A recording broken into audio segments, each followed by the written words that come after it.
रूप श्री सनातन भट्ट रघुनाथ, श्रीजीव गोपाल भट्ट दास रघुनाथ। श्री रूप श्री सनातन भट्ट रघुनाथ, श्रीजीव गोपाल भट्ट दास रघुनाथ। हरे कृष्ण। जय जय श्री चैतन्य, जय हो नित्यानंदा, जय अद्वैत चंद्र, जय गौर भक्त वृंदा। जय जय श्री चैतन्य, जय हो नित्यानंदा, जय अद्वैत चंद्र, जय गौर भक्त वृंदा। जय जय श्री चैतन्य, जय हो नित्यानंदा, जय अद्वैत चंद्र, जय गौर भक्त वृंदा। हरे कृष्ण। आप सभी भक्तों का बहुत बहुत हार्दिक स्वागत और आप सभी को मेरा सादर प्रणाम। छठ गोस्वामी यानी कि ब्रज में प्रमुख वो 6 महानुभाव, वो 6 महान भक्त, जिनकी कृपा से, जिनकी मेहनत से हम सब लोग आज वृंदावन को जान पाते हैं, देख पाते हैं। वैष्णव आचरण किसको कहते हैं उसको समझ पाते हैं, वैष्णव सदाचार क्या होता है उसे जान पाते हैं। ऐसे महान भक्तों के चरित्र को वर्णन करने का अवसर मिल रहा है, ये मेरा परम सौभाग्य है। इसी श्रृंखला में हम श्रीपाद सनातन गोस्वामी जी के विषय में चर्चा वार्ता कर रहे हैं। उनके जीवन के प्रमुख एपिसोड से, प्रमुख कार्यकलापों से, प्रमुख लीलाओं से कुछ अपने जीवन में इंस्पिरेशन लेने का प्रयत्न कर रहे हैं, इंस्पायर हो रहे हैं, असली तत्व को समझने का प्रयत्न कर रहे हैं। नहीं तो हम तो अपने स्वभाव से ही जूझ रहे हैं। हर व्यक्ति का अपना एक स्वभाव है और कई बार ऐसा लगता है कि वो सही है। गलत क्या है? किसी को गुस्सा जल्दी आ जाता है, किसी को एक दूसरे के विषय में जानने में बड़ा मजा आता है, उसका स्वभाव है। इधर पूछताछ करना, उधर पूछताछ करना, उधर आनंद लेना, उधर आनंद लेना। किसी का स्वभाव है झगड़ा करना, किसी का स्वभाव है फॉल्ट ढूंढना, किसी का स्वभाव है अपने को ही श्रेष्ठ बोलते रहना, किसी का स्वभाव है यही सोचते रहना, मैं होता तो यही नहीं करता, मैं होता तो मैं ये सोच लेता, मैं होता तो मैं ये करता। मैं। किसी का स्वभाव है मटेरियल वर्ल्ड में कुछ चीज देखना तो बोलना मुझे भी चाहिए, मेरी भी इच्छा है। किसी का स्वभाव है, उसका मन है मुझे बहुत फेमस होना है। किसी का स्वभाव है मुझे बहुत धन चाहिए। किसी का, हर व्यक्ति का अपना अपना स्वभाव है, झगड़ालू, ईर्ष्यालु, कृपालु। किसी का कृपा करने का भी स्वभाव है, किसी का स्वभाव बड़ा कंपैशनेट है। तो इतने सारे स्वभाव हैं, किसी का कुछ, किसी का कुछ, किसी का कुछ, किसी का कुछ। जब हम ऐसे महान भक्तों के जीवन विषय में पढ़ते हैं तो अपने अपने स्वभाव पे धिक्कार सा लगता है। ऐसा लगता है क्या ही कर रहे हैं।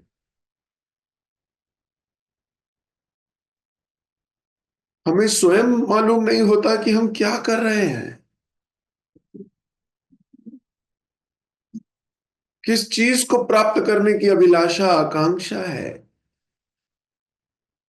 पर जब हम ऐसे आचार्यों के विषय में पढ़ते हैं तो अपने स्वभाव को उनके स्वभाव से देखने का प्रयत्न कर बैठते हैं ना, और फिर सोचते हैं ओहो मैं क्या ही कर रहा था। हमारे स्वभाव, आचार्यों के स्वभाव से मैच न खाते हुए नहीं दिखते, तो लगता है नहीं अब हमें करना है, तो इंस्पिरेशन मिल जाती है। और कई बार लोगों को ऐसा भी लगता है अंगूर खट्टे हैं,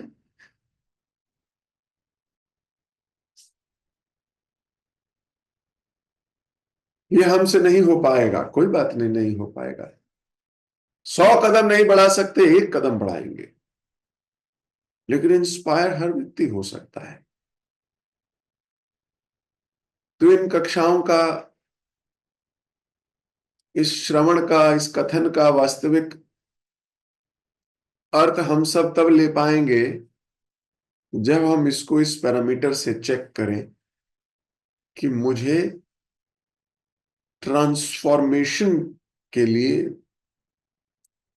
मैं ये सब श्रवण कर रहा हूं ताकि मेरे में सुधार आए, ताकि मैं अपने जीवन के वास्तविक चीज को देख पाऊं। नहीं तो हम तो डिफेंड करते रहेंगे कि हम ठीक कर रहे हैं, हम ठीक कर रहे हैं।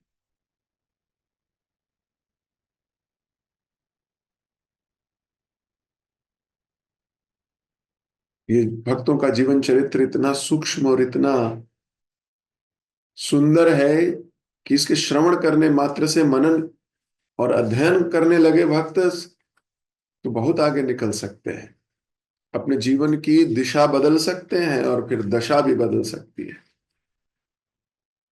तो श्रीपाद सनातन गोस्वामी के साथ कल हमने पढ़ा किस प्रकार मदन गोपाल लीलाएं कर रहे हैं। मदन गोपाल जी कह रहे हैं कि मेरे से निगली नहीं जाती जो तू पिंड बना के खिला देता है मेरे को, थोड़ा नमक तो ला दे।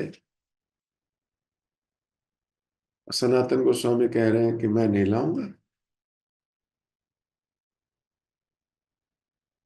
आज आप नमक मांग रहे हो, कल राजभोग मांगोगे, और पता लगा आपकी मांग पूरी करने के लिए मैं अपनी सेवा छोड़ दूं। मैं अपनी सेवा नहीं छोड़ूंगा, जो मेरे गुरु ने आज्ञा दी है मुझे वो सेवा करनी है। आपकी बात मैं नहीं मानता, और अगर आपको नमक चाहिए तो भाई खुद इंतजाम कर लो। बहुत गहरी बात है। कल हम चर्चा कर रहे थे कि गुरु आज्ञा भगवान की आज्ञा से भी बड़ी होती है। तो भगवान को अपना इंतजाम स्वयं करना पड़ा।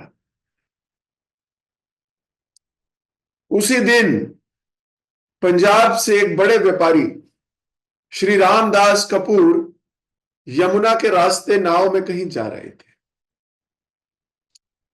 नाव अनेक प्रकार के बहुमूल्य रत्नों से और बहुमूल्य चीजों से भरी हुई थी। अब ये कुछ जा रहे थे बेचने, व्यापार करने, व्यापारी हैं। व्यापारी लोग, उस समय ट्रांसपोर्टेशन सिस्टम एयर कार्गो तो होता नहीं था, उस समय तो नाव चला करती थी, रास्ते से जाना पड़ता था। वो बेचने जा रहे थे उसको। अब उन्होंने देखा आदित्य टीला के पास ये नाव जाके अटक गई।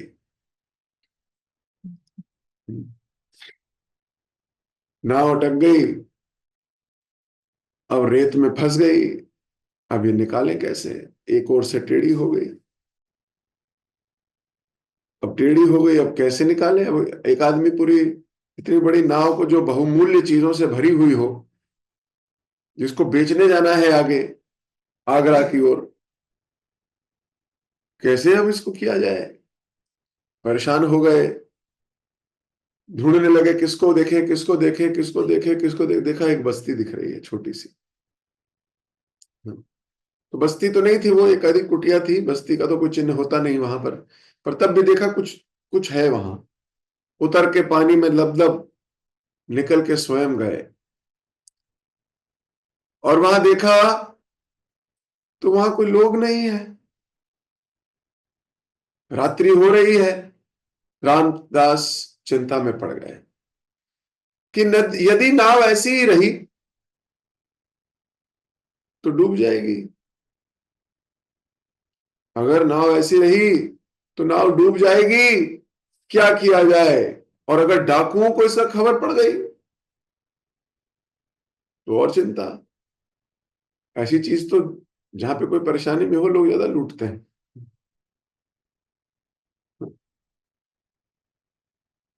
तो डाकुओं को अगर खबर पड़ गई तो किसी भी समय आकर टूट सकते हैं।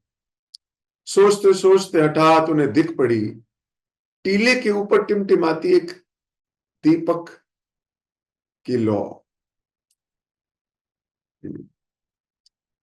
तो देख रहे हैं कुछ है नहीं, पर एक दीपक जल रहा है टीले के ऊपर। आशा की किरण फूट गई और निराशा के बादल थे, पर एक आशा की लौ जल गई। नौका से तो उतर ही चुके थे, भागकर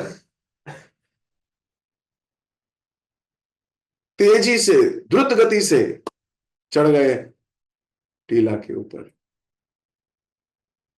ऊपर जाते ही एक कुटिया में मदन गोपाल जी की नयन अभिराम मूर्ति दिखाई दी और उनके सामने बैठे थे एक तेजस्वी महात्मा। मंगलमय उन दोनों मूर्तियों के दर्शन कर इन्हें लगा कि अब अमंगल के बादल छट जाएंगे।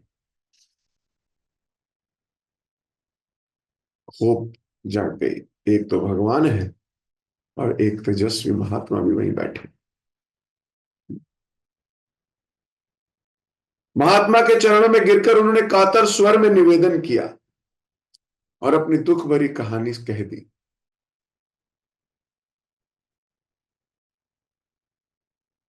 और कहने लगे, मुझे विश्वास है कि आप कृपा करें तो इस विपदा से मेरा उद्धार अवश्य अवश्य हो जाएगा। यदि आप कृपा ना करेंगे तो मेरा सर्वस्व लुट जाएगा। मैं प्रतिज्ञा करता हूं कि यदि आपकी कृपा से नाव सुरक्षित निकली तो व्यापार में जो भी लाभ होगा वो लाभ मैं आपके ठाकुर जी की सेवा में लगा दूंगा। सनातन गोस्वामी मदन गोपाल की ओर देखते हुए बोलते हैं, चिंता मत करो, हमारे मदन गोपाल जी शीघ्र आपको इस विपदा से बाहर करेंगे। सनातन गोस्वामी का आशीर्वाद लेकर टीला से रामदास जी उतरे और उतरे हुए कुछ ही क्षण हुए थे कि उन्होंने देखा ना जाने यमुना में एक नई धार आई और नौका को, उस रेत में से फंसी हुई नौका को उबार कर ले गई और नौका तैरने लगी। थोड़ा पानी और भर गया तो पानी कम होने के कारण नाव रेत में फंसती है, और अगर पानी और आ जाए तो वो पानी नौका को ऊपर ले जाता है, रेत नीचे रह जाती है। रामदास बहुत प्रसन्न हो गए। वो नाव लेके निकल पड़े व्यापार के लिए। और उन्हें जान के बड़ा अच्छा लगा कि इस बार जो उन्हें प्रॉफिट हुआ है, मुनाफा हुआ है, वो पहले से कहीं ज्यादा, 400-500 गुना ज्यादा में वो माल बिका। कुछ दिन बाद वे लौट कर वृंदावन आए और जो प्रॉफिट था वो धनराशि मदन गोपाल जी की सेवा में नियुक्त कर कृतार्थ हो गए। उसी धन से मदन गोपाल जी के लिए आदित्य टीले पर एक सुंदर सुंदर मंदिर और नाट्यशाला का निर्माण हुआ। रामदास और उसकी पत्नी ने सनातन गोस्वामी से दीक्षा ली। और धन्य हो गए। इस प्रकार मदन गोपाल जी ने अपने मन के अनुकूल अपनी सेवा पूजा की व्यवस्था कर ली। झोपड़ी से निकलकर अब एक बड़े मंच पर विराजमान हो गए। करांतर में जब श्री राधा और उनके वाम भाग में विराजमान भगवान की जो मूर्ति है, ये मदन गोपाल से मदन मोहन इनका नाम पड़ गया।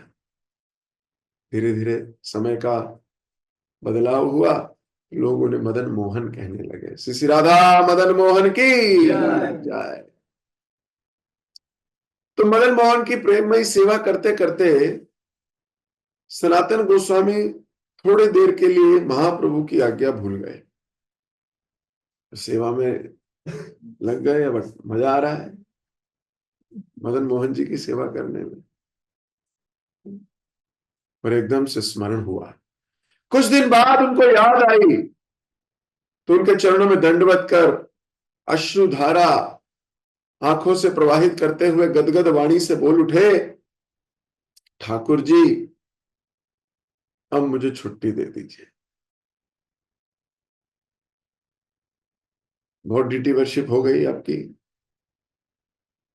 बहुत सेवा करी मैंने आपकी, अब मुझे छुट्टी चाहिए। अभी मुझे अपने गुरु की आज्ञा का कार्य संभालना है। तब उन्होंने कृष्णदास ब्रह्मचारी पर मदन मोहन जी की सेवा का भार छोड़ा और निकल गए महाप्रभु की आज्ञा का पालन करने के लिए। कभी गोवर्धन की तरहटी पर, कभी गोकुल के वन प्रांत में, कभी राधा कुंड नंदग्राम, कभी वृक्ष के नीचे, तो कभी पर्णकुटी में रहकर भजन साधन करते और महाप्रभु द्वारा आदिष्ट तीर्थ उद्धार का कार्य करते रहे। बीच बीच में मदन मोहन की याद आती रहती।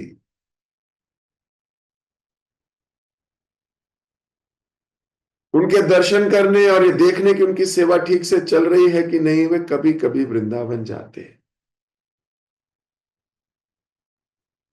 तो वृंदावन में मदन मोहन जी का जो मंदिर है, उसके पीछे आज भी इनकी भजन कुटी विराजमान है, विद्यमान है। तो नंदग्राम में जिस कुटिया में सनातन गोस्वामी भजन करते थे, वो भी आज विद्यमान है। तो इसमें रहते समय एक बार मदन मोहन जी ने उनके ऊपर विशेष कृपा की।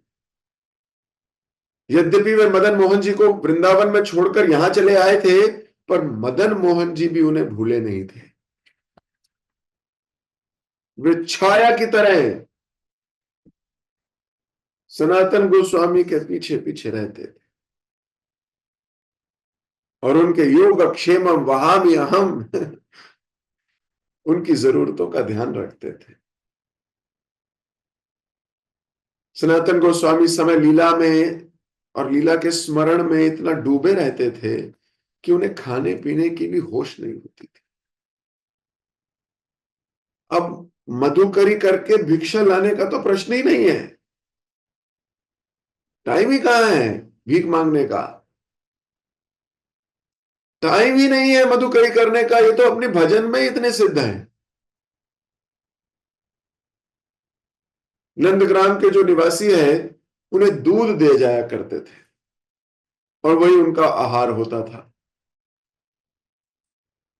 बैठे बैठे भजन करते हैं, अपने मानसिक सेवा कर रहे हैं और तीर्थ ढूंढ रहे हैं शास्त्रों में, तीर्थ में और कहाँ लिखा है, कैसा होना चाहिए था, ये किधर है, भगवान ने ये लीला किधर करी, कैसे कैसे पता लगाऊं। इसी में व्यस्त रहते थे। इन्हें पता ही नहीं है कि भूख प्यास क्या होती है। एक बार ऐसा हुआ कि 3 दिन तक कोई दूध भी लेके नहीं आया। अब भूखे हैं पर पता नहीं है भूख लगी है, बिजी है। चौथे दिन एक सुंदर गोप बालक लोटे में दूध लेकर आया। और बोलता है, बाबा मैया ने तेरे ताई दूध भेजियो है, पाए लियो। सनातन गोस्वामी बालक की मधुर कंठ है और मधुर स्वर को अपने कर्ण पात्रों में जब उन्होंने प्रवेश किया तो एकदम उसकी रूप माधुरी और नयन अंजलि से कुछ देर पान करते रहे, उसको देखते रहे उस बालक को। उसकी घुंघराली काली अलकों पर लाल पगड़ी बस उनके मनों के प्राण खींच रही थी। उन्होंने नंदग्राम में उस बालक को पहले कभी नहीं देखा था। थोड़ी देर तक रोक रखने के लिए उन्होंने उसी की भाषा में उससे एक के बाद कई प्रश्न पूछ डाले। लल्ला, तू कौन को है, कहां रहे, तेरे मैया बाप को क्या नाम है, तेरे कोई भाई है? बालक ने अपने माँ बाप का नाम बताया, पता ठिकाना बताया और कहा, हम 4 भाई हैं, मैं सबन से छोटो हूं। और दूध देकर बालक चला गया। पर वो छवि सनातन गोस्वामी के मन में बस कर रह गई। जब दूध पिया तो अप्रकृत स्वाद और उसकी खुशबू दूध की अप्राकृत्य लगने लगी, अलौकिक लगने लगी। बालक की छवि में उन्हें अपने मदन मोहन जी की छवि दिखने लगी। उस छलिए का छल अब समझ में आने लगा।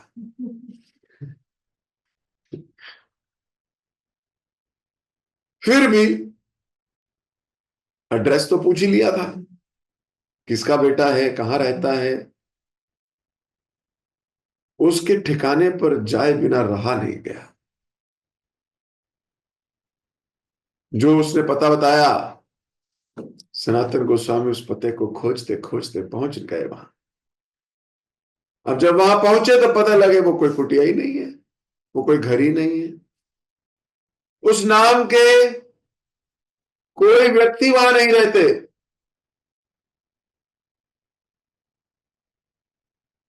अब तो जो डाउट है वो यकीन में बदलने गया कि ये कोई और नहीं, स्वयं मदन मोहन जी हैं। क्योंकि अपने भक्त को 3 दिन से कुछ खाया पिया देखा नहीं और गुरु आज्ञा पालन करने में इतना प्रबल तो मदन मोहन जी से देखा नहीं गया। वो सब रीतियां, वो अपनी भगवत्ता, वो सब कुछ त्याग कर छोटे से बालक के रूप में लोटे में दूध लेके पहुंच गए अपने भक्त के पास। ये है भक्त की पुकार, ये है भक्त की अट्रैक्शन। वैकुंठ नाथ को दूध वाला बना देती है। समस्त कोटि ब्रह्मांडों के स्वामी को एक सेवक बनाकर अपने भक्त की सेवा करने के लिए पीछे भेज देती है। यह है उनकी भक्त अधीनता, यह है उनकी भक्त वत्सलता। तो 3 दिन दूध नहीं पिया मेरे भक्त ने, तो मैं ही पिला दूंगा। तो बड़ी सुंदर सुंदर लीलाएं भक्तों के साथ भगवान करते हैं सनातन गोस्वामी। देखिए कितना रमणीय भगवान की ऐसी लीला। व्यक्ति सोचे तो कैसे सोचे।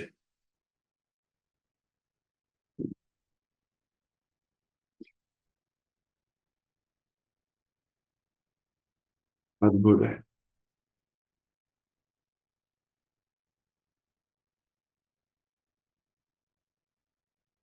तो सनातन गोस्वामी के साथ भगवान की ऐसी कई दिव्य लीलाएं हुई। जो भक्त भगवान की सेवा में खुले मन से लगा है, जो व्यक्ति गुरु आज्ञा पालन करने में बिना संकोच के लगा है, बिना अपने मन की सुने, बिना अपने प्रियजनों की सुने, बिना अपना दिमाग लगाए, मैं देखता हूं बड़ा बुरा लगता है, भक्तों के घरों में भी दूसरे भक्तों की चर्चा में आलोचनाएं छुपी होती है। आपने उनको देखा वो ऐसे कर रहे थे, आपने उनको देखा वो ऐसे कर रहे थे, वो कितना गंदा है, वो कितना बुरा है, वो कितना कैसे किया उन्होंने, ऐसा नहीं करना चाहिए था, वो ऐसा। हमारे घर के डिस्कशंस कैसे होने चाहिए? ये संसारी लोगों का घर है या भक्तों का घर है? भक्तों के घरों में तो भक्तों का गुणगान, भक्तों के घर में तो भगवान के गुणगान की योजना बननी चाहिए। ये आलोचनाओं के बादल कहाँ आ जाते हैं? हम अपनी पुरानी कंडीशनिंग को छोड़ नहीं पाते। जो हमारा स्वभाव है, भक्त को इधर उधर की घटनाओं में ज्यादा चिंता नहीं होनी चाहिए, उनको ऊपर उठना है।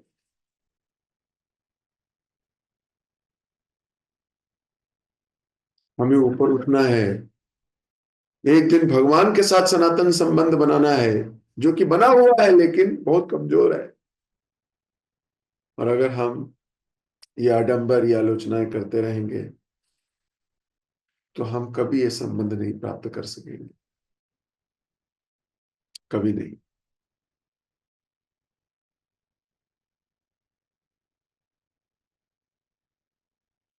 एक और घटना मिलती है, सनातन गोस्वामी महागंभीर और भजन निष्ठ महात्मा होते हुए भी कभी कभी हास्य परिहास्य किया करते। नीलाचल में एक भक्त है जगदानंद पंडित, तो नीलाचल से वो वृंदावन आए हुए थे। उन्हें एक दिन सनातन गोस्वामी को निमंत्रण दिया। सनातन ने निमंत्रण स्वीकार किया। जगदानंद की कुटिया पर जाने से पहले सिर पर एक गेहुआ वस्त्र बांध लिया। वो गेरुआ वस्त्र सर से बधा देखकर जगदानंद को प्रेमावेश हो गया। अब जगदानंद भी कोई नॉर्मल छोटे भक्त नहीं है, वैसे तो सत्यभामा के अवतार हैं, लेकिन महाप्रभु के बहुत प्रिय है, महाप्रभु के बहुत प्रिय। तो जगदानंद ने जैसे ही देखा सनातन गोस्वामी ने गेहुआ वस्त्र पहना है सर पे, एकदम से भाव विभोर हो गए। उन्होंने समझा कि सनातन गोस्वामी ने महाप्रभु की कुछ प्रसादी वस्त्र सर से बांधा है, महाप्रभु का यूज किया हुआ। प्रसन्न हो उन्होंने पूछ लिया, ये प्रसादी कहां से मिली?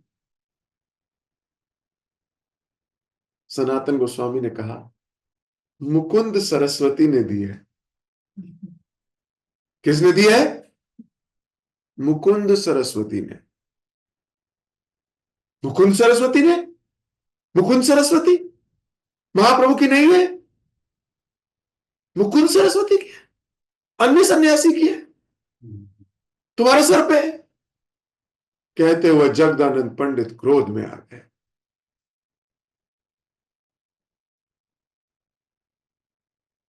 और उठा ली एक डंडा सनातन गोस्वामी का सर फोड़ने के लिए।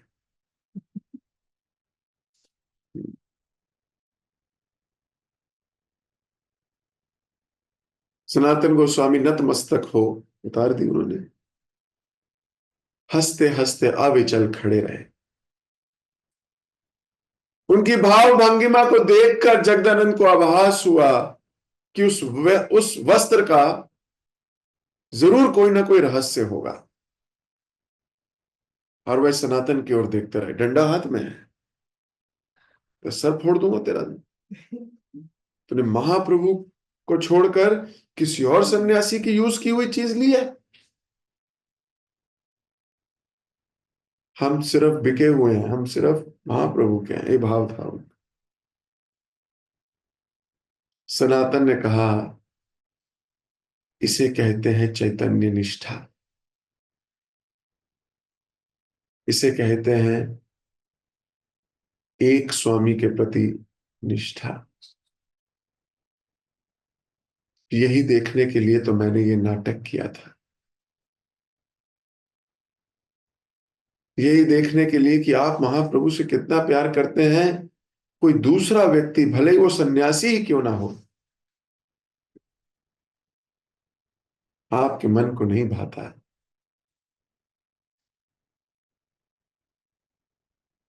आपकी एक निष्ठा, आपकी ये प्रेम, आपका ये लौल्यम, आपकी ये लॉयल्टी, ये देखकर मैं धन्य हो गया। जैसे जगदानंद ने ये सुना, जगदानंद का क्रोध शांत हो गया। सनातन को गले से लगाकर कहा, ऐसी हंसी ठीक नहीं सनातन, ऐसी हंसी ठीक नहीं। मैं चैतन्य महाप्रभु के चरणों के सिवा और किसी के प्रति आसक्त नहीं हो सकता। और ऐसा मजाक अब आगे से मत करना सनातन। तब दोनों एक साथ बैठकर प्रसाद पाने लगे। आमोद प्रमोद और आलाप संलाप में दोनों की चर्चा का एक ही विषय था, महाप्रभु का गुणगान। दोनों के भाव एक ही गति, महाप्रभु के विरह में अश्रु विसर्जन। दोनों एक ही काम कर रहे थे, आंसू बह रहे हैं महाप्रभु के विरह में। तो जगजानंद पंडित महाप्रभु से इतना प्रेम करते हैं और सनातन गोस्वामी ने उनके प्रेम को एक्सपोज कर दिया, इस पूरे जगत को दिखाया कि देखो जगदानंद पंडित एक निष्ठ है। जब व्यक्ति एक निष्ठ दिखता है तो वो बड़ा प्रेमी दिखता है, सच्ची बात है। जब उसकी निष्ठा बहुशाखा बटी दिखती है तो उस पर संदेह होने लगते हैं, संदेह होने लगते हैं। जिस प्रकार जगदानंद को संदेह हो गया सनातन गोस्वामी की निष्ठा।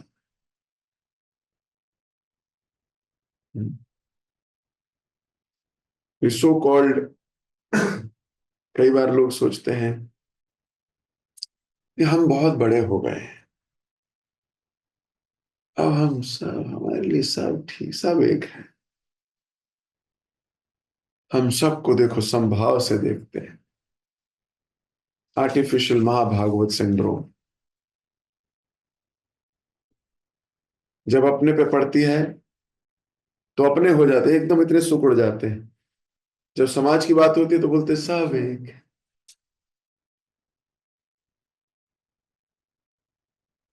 भक्ति भक्तों को एक्सपोज करती है। आपकी भक्ति कितनी गहरी है, भगवान ऐसी परिस्थितियां देते हैं कि एक्सपोज हो जाते हो।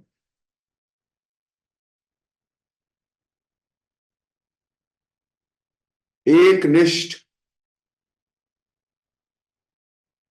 तो सनातन गोस्वामी ने जगदानंद पंडित की निष्ठा को पूरे संसार में उजागर कर दिया और जगदानंद पंडित ने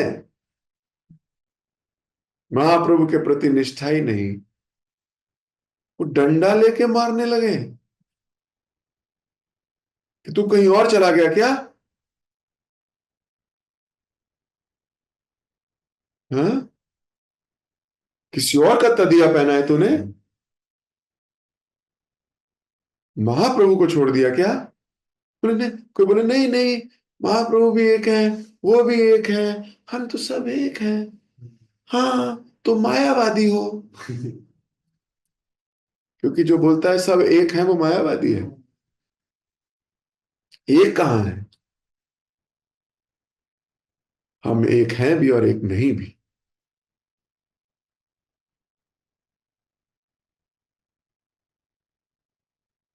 तो इस एपिसोड से बहुत कुछ सीखने को, सिखाने को हो सकता है।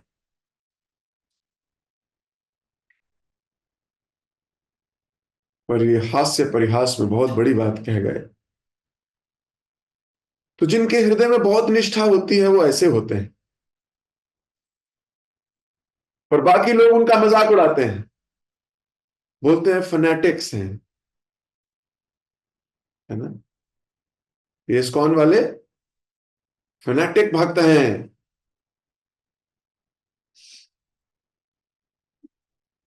लेकिन अगर किसी की निष्ठा उसके गुरु पर है, भगवान पर है, तो फनेटिक्स ही सही, फनेटिक्स ही सही। लोग तो कहेंगे ही, आप इधर जाओगे तो भी कहेंगे, उधर जाओगे तब भी कहेंगे, कहीं नहीं जाओगे तब भी कहेंगे।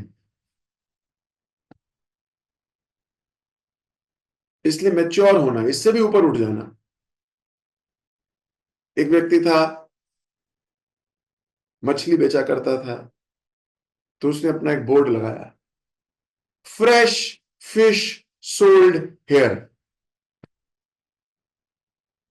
तो कुछ लोग आए, बोले अरे ये फ्रेश क्यों लिखा है? अरे लिखो फिश सोल्ड हेयर, इसका मतलब फिश अनफ्रेश भी होती है। फ्रेश हटाओ। बोला जी जी जी, फ्रेश हटा दिया। अब मच्छी बाजार में मछलियां बेच रहा है, बोर्ड लगाया था बेचारे ने, फ्रेश फिश सोल्ड हेयर, किसी ने आके बोल दिया फ्रेश हटाओ, फ्रेश हट गया। 2 दिन बाद कोई और आदमी आया, अबे तू मच्छी बाजार में है तो क्या पकौड़े बेचेगा? सबको पता है फिश सोल्ड हेयर, अरे फिश हटा, मच्छी बाजार में मच्छी तो बिकेगी। बोला हाँ लॉजिक। उसने फिश हटा दिया, अब क्या लिखा है? Sold hair. 4 दिन बाद कुछ और, एक और लोग आया, बोले अरे भाई बाजार है, मार्केट है, सबको पता है यहाँ सेलिंग होती है, तो सोल्ड क्यों लिखा है? हटा इसको। उसने सोल्ड भी हटा दिया, क्या रह गया? हेयर। फिर 2 दिन में एक व्यक्ति आया, बोले सबको पता है यू आर हेयर, इसमें दुनिया को बताने की क्या जरूरत है, यू आर हेयर, हेयर हटा। तो फिर वो वैसे ही रह गया, ना फ्रेश, ना फिश, ना सोल्ड, ना हेयर।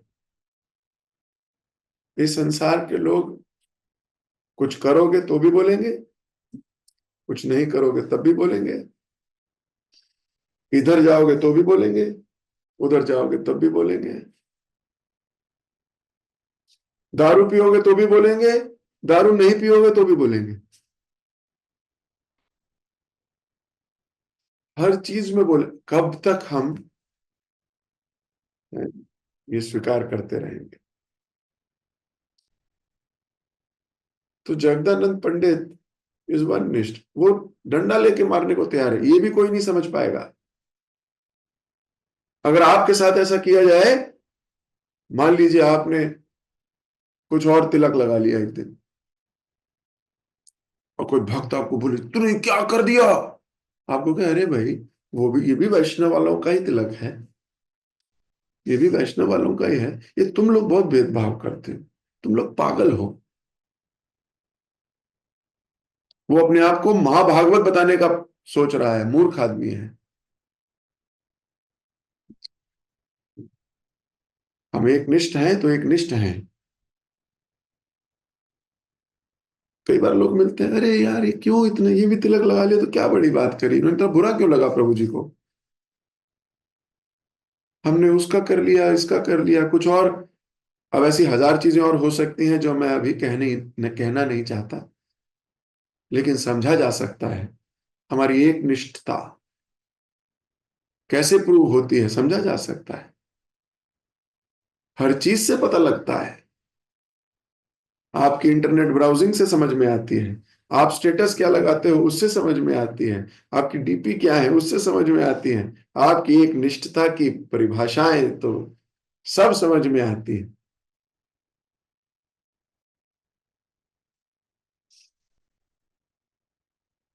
इसलिए व्यक्ति को गंभीर होना चाहिए, समझना चाहिए। तो जो ऐसा है, एकनिष्ठ है, जो एकनिष्ठ नहीं है, उनके लिए वो बुराई है। वो कहेंगे तो पागल है, वो पागल हो गए हैं, ये इनका दिमाग खराब हो गया है।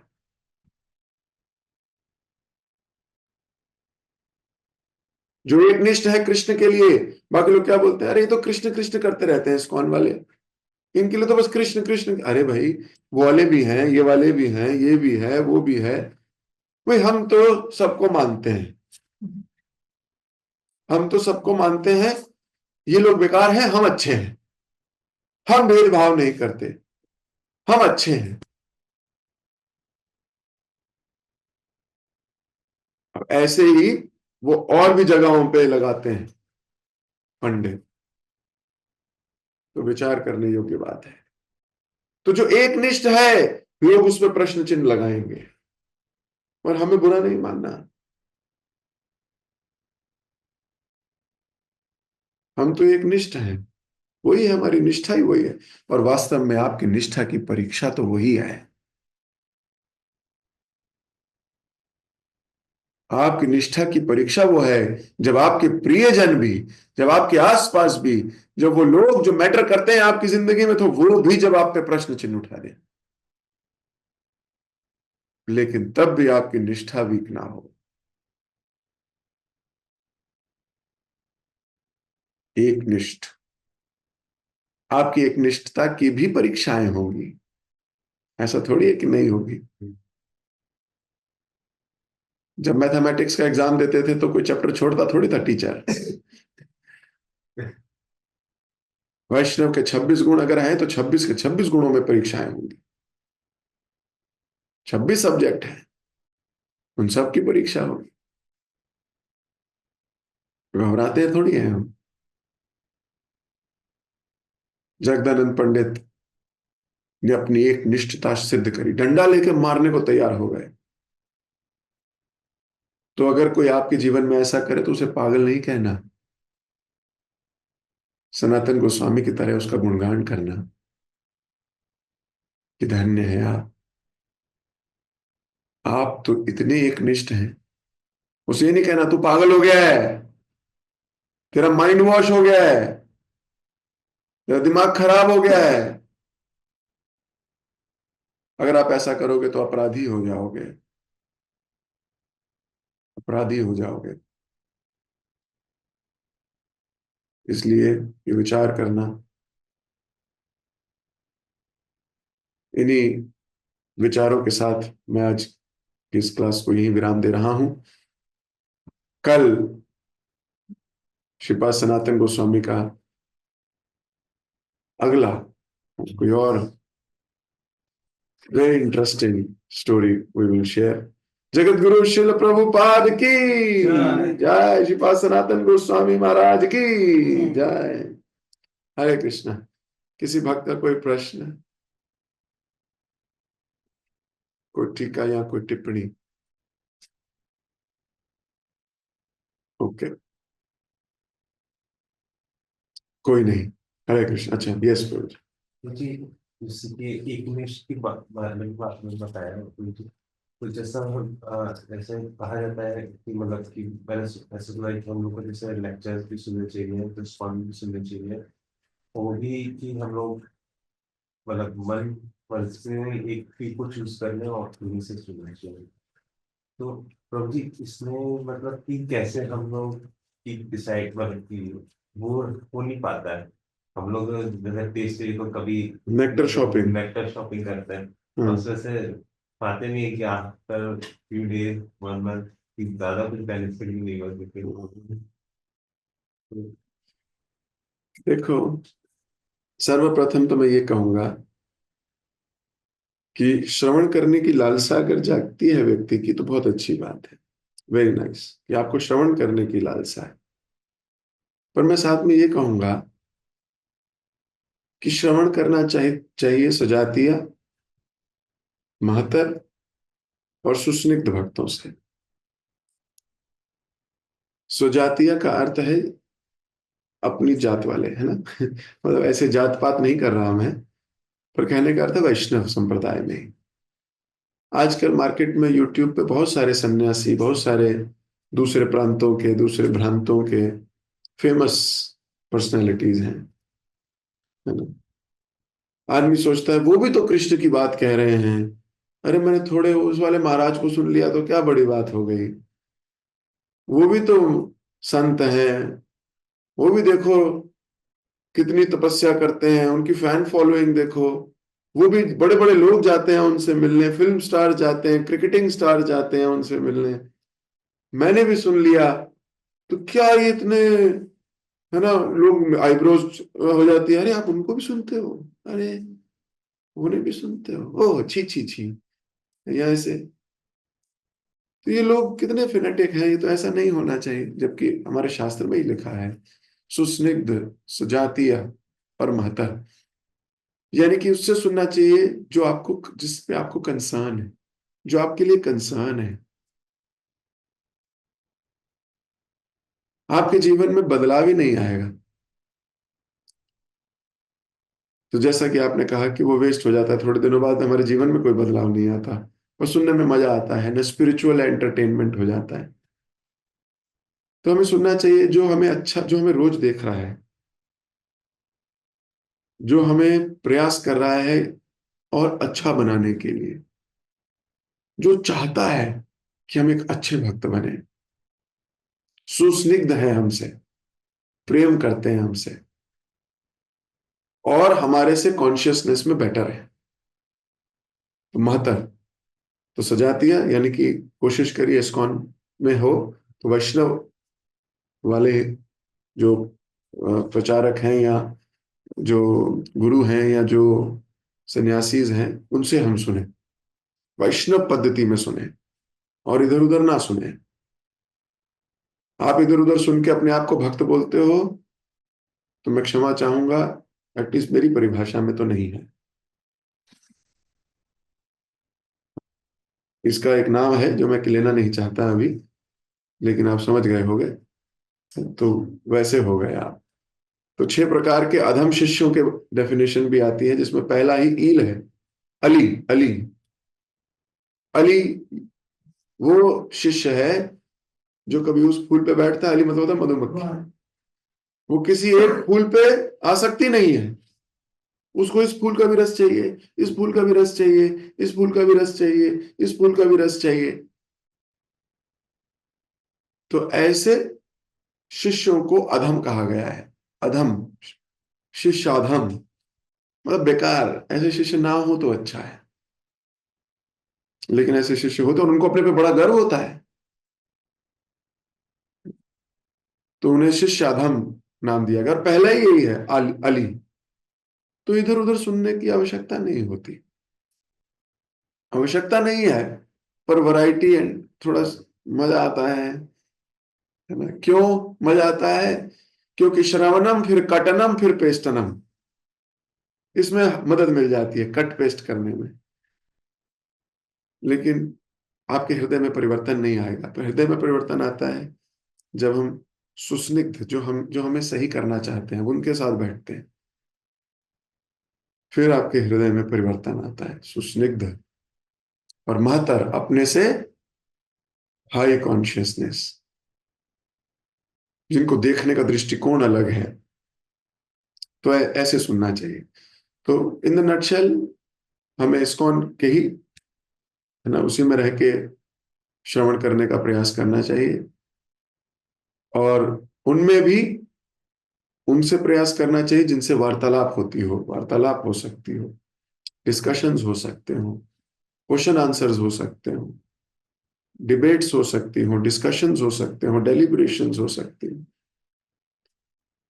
उनसे श्रवण करना चाहिए। और वो भी ऐसे होने चाहिए जो कॉन्शियसनेस में बेटर हो, क्योंकि प्रेम करने वाले और इस्कॉन में रहने वाले जूनियर भी हो सकते हैं, जिनकी कॉन्शियसनेस अभी डेवलप नहीं है। आप उनसे वार्तालाप करोगे तो वो अपनी कॉन्शियसनेस के अनुसार आपको जवाब दे देंगे, ठीक है। सो नो अली, है ना। हरे कृष्ण। ओके। हरे कृष्ण प्रभु जी, दंडवत प्रणाम। थैंक यू सो मच प्रभु जी, बहुत सुंदर क्लास के लिए। आज की क्लास में भी आपने बहुत सुंदर लीलाएं बताए। जैसे मदन गोपाल जी को नमक चाहिए था, तो सनातन गोस्वामी ने बोले आप अपना जुगाड़ कर लीजिए। तो उन्होंने भी यहाँ पे एक व्यापारी से जो लीला करी, तो उन्होंने अपना जुगाड़ तो कर लिया। उसके बाद आपने ये भी बताया कि सनातन गोस्वामी अपनी गुरु के प्रति गुरु की जो आदेश के प्रति इतना उनका लगाव था, तो कुछ टाइम के बाद उन्होंने मदन गोपाल जी का भी, मदन मोहन जी का भी सेवा उन्होंने छोड़ दिया और गुरु की आज्ञा पालन करने के लिए। तो इसमें से हमने यही भी सीखा, जो व्यक्ति गुरु आज्ञा पालन करने में लगा है और भगवान स्वयं उनकी रक्षा भी करते हैं, उनका लालन पालन भी करते हैं। और आपने आज जगदानंद पंडित और सनातन गोस्वामी की जो लीला से हमें बताया कि मजाक में सनातन गोस्वामी ने बता दिया कि ये दूसरी मुकुंद सरस्वती का है ये कपड़ा, तो जगदानंद पंडित को गुस्सा आ गया। तो यहाँ से पता चलता है कि व्यक्ति का निष्ठा क्या है। तो इसमें भी हमने ये सीखा है, जो व्यक्ति एक निष्ठ होता है, सारे भक्त तो उनको प्रेम करते ही हैं, तो हम भी इसमें सीखे ही कि हमें कोशिश करना चाहिए, हम एक निष्ठ भक्त बनने के लिए प्रयास करना चाहिए। और हमारा निष्ठा बहु शाखा में नहीं बंटना चाहिए। जैसे लोगों का काम तो है, कहेंगे जैसे वो व्यापारी को बोला गया कि फ्रेश फिश सोल्ड हियर, एक एक काट के उसने सारे मिटा दिया। तो लोगों का काम तो है कहना, तो हमारी निष्ठा को हम एक करके रखेंगे। और स्टार्टिंग क्लास की स्टार्टिंग में आप ये भी कह रहे थे, हर व्यक्ति का एक स्वभाव होता है, तो उसी से वो जुड़ता है। तो कोई भी स्वभाव हो सकता है, उसमें झगड़ेली हो सकता है या उसको दोष देखने की हो सकता है। पर आपने हमें जो आचार्यों के बारे में बताते हैं, हम इन आचार्यों की कथा से, लीला से, इसको श्रवण करके अच्छे से हम आपके स्वभाव को बदल सकते हैं। तो श्रवण कैसे करना है, उसको लास्ट में भी आपने बताया कि हमें 3 जो ऐसे भक्त हैं, जैसे सोजातिया, सुस्निग्ध और 72 भक्तों से हमें श्रवण करना चाहिए। बहुत बहुत सुंदर क्लास के लिए धन्यवाद प्रभु जी। सभी भक्तों को भी धन्यवाद इतने प्रेम पूर्वक श्रवण करने के लिए। हम प्रभु जी का धन्यवाद करेंगे। एक बार हरे कृष्ण बोलो। Hare Krishna Krishna Krishna Hare Hare, Hare Ram Ram Ram Hare. Thank you so much Prabhu.